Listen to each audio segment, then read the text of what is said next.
Greetings, hi, I'm Dr. Walter Jacobson, a board-certified psychiatrist. I got a hold of a Rolling Stone issue of Rolling Stone recently. I haven't read it for decades, and I just came across a copy, and I just kind of looked through it to see what sort of, ads basically, what sort of messages the magazine is sending out there. The audience it's catering to, and it's kind of interesting. First of all, on the cover of this issue is a story about Bruno Mars, super talented, successful musician, artist, and he's got this, like, he looks great and he looks cool, but he's got a cigarette in his hand. I know, we like what we like, and I know, human nature is self-destructive, and we like to get high, we like to alter our states. But this is just baffling to me, that this now, in this, with what we know about tobacco, that people would still insist on smoking cigarettes, and old school, no vaping, old school smoking cigarettes, and purposely using it in a photo shoot to send that message to young people that this is what I do, this is cool, you should do it too. It's basically the unspoken message here. It's so uncool. It's so selfish. You're in a position of power. What's that expression? With power comes responsibility.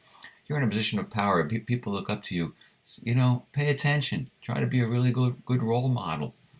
Hopefully that's consistent with your music or your art or whatever you're doing. But I think, hey, Bruno, get smart. You're killing yourself. Is that really a good idea? It may not matter now. You look young. You look like you might be 27. I don't know how old you are, but when you're 57 and you can't breathe and you got oxygen tanks because you got emphysema and COPD and maybe cancer, and maybe they took out half of your lung, it's not going to be so cool. It's not going to be so amusing. Let's have a little, let's try to project into the future and anticipate, how we're going to feel about the choices we make today when we're 10, 15 years down the road. It's not a pretty picture. Old age, getting older in general, is not fun. There's a lot of problems, a lot of physical problems, a lot of emotional, psychological problems, mental problems, brain issues, cognitive issues, and we compound the problem by the choices we're making today when we're younger. Like the substances we inhale or use or abuse, or the food we eat matters to our longevity and our well-being.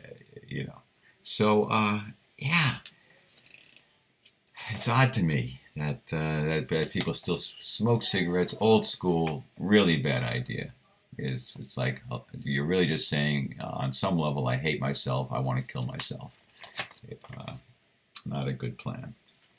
Okay, so then here's another ad that was in the Rolling Stone. It's it's Trident Gum, and it says, "Lots to chew, none to unwrap." Because now they've got the gum is now in a container. So instead, you don't have to peel off the paper now. It's in a little container, these soft sticks, and you pull them out of there. But it says, "The gum you love now unwrapped," and then it says, "Cherish your teeth." That's the part I like best. Cherish your teeth. It's like, drink responsibly. Cherish your teeth. Right. Got milk? Yeah, you want to cherish your teeth. Don't chew gum. Period. I don't care if it's sugar-free gum. It's still bad news. All the sugar-free stuff they put in the gum is actually toxic chemicals. So again, you are attacking yourself at the same time that you think you're enjoying yourself or pleasuring yourself with gum. You're just really assaulting yourself. Cherish your teeth. Don't chew gum. Not a good thing. Whatever they're telling you, that somehow this is going to be a natural flossing, or it's somehow good for your teeth in some way whiten or brighten or no. There are better ways to go about that.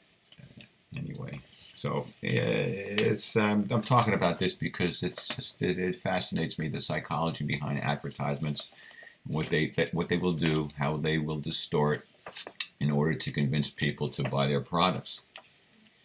And here's another one. This is a 2-page spread in Rolling Stone, and it's for smokeless tobacco, for Skoal's chewing tobacco. And it says, it's 2-page spread. And it's got like some guys like laughing and having a great time, and a woman's got her hand on the guy's head and kind of rubbing his head, and everyone's looking really happy and kicked back. And it says, when good times become great times. All right?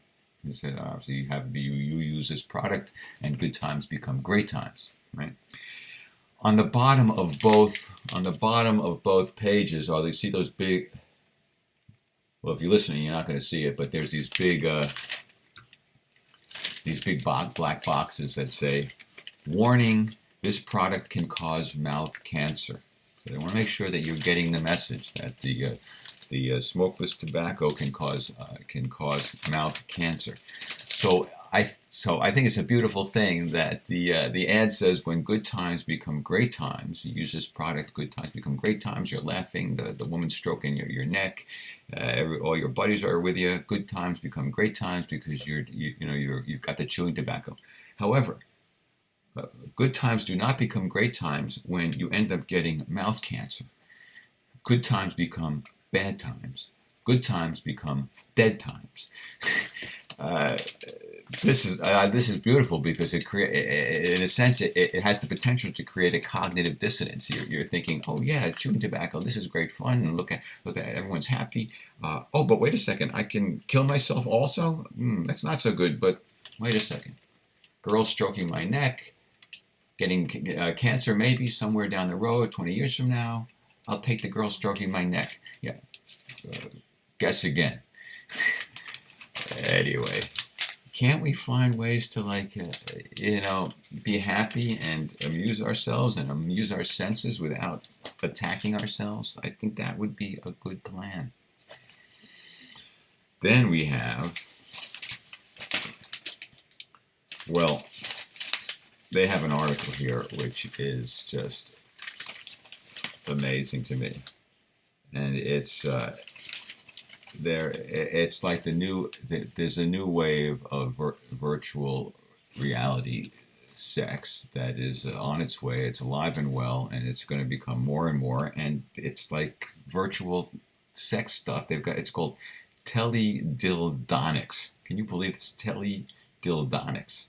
And what happens is you got women in rooms with devices, and you got guys in rooms with devices that wrap around them and create the sensations of sexual activity, etc. And so a woman's over here, and she's doing stuff, and you're over here with your stuff, and they're saying that this is the wave of the future, and this is great because people will be able to experiment sexually and have wonderful pleasuring experiences from other people, but in the comfort of their own home, and the women are safe, and the men are safe, and there'll be no sexually transmitted diseases, and it'll be a wonderful thing.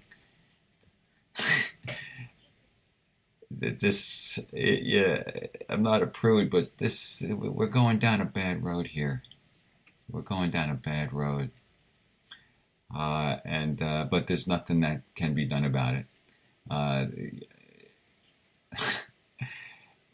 Again, all I can say is, if you're sitting in your room and you can't pleasure yourself old school, and you need equipment and machinery, right? You really should hold up a mirror to your life and ask yourself, what's it all about, Alfie? All right. What else? I think I'll cut it there. Okay, that's it. Take care. Peace be with you. See you next time.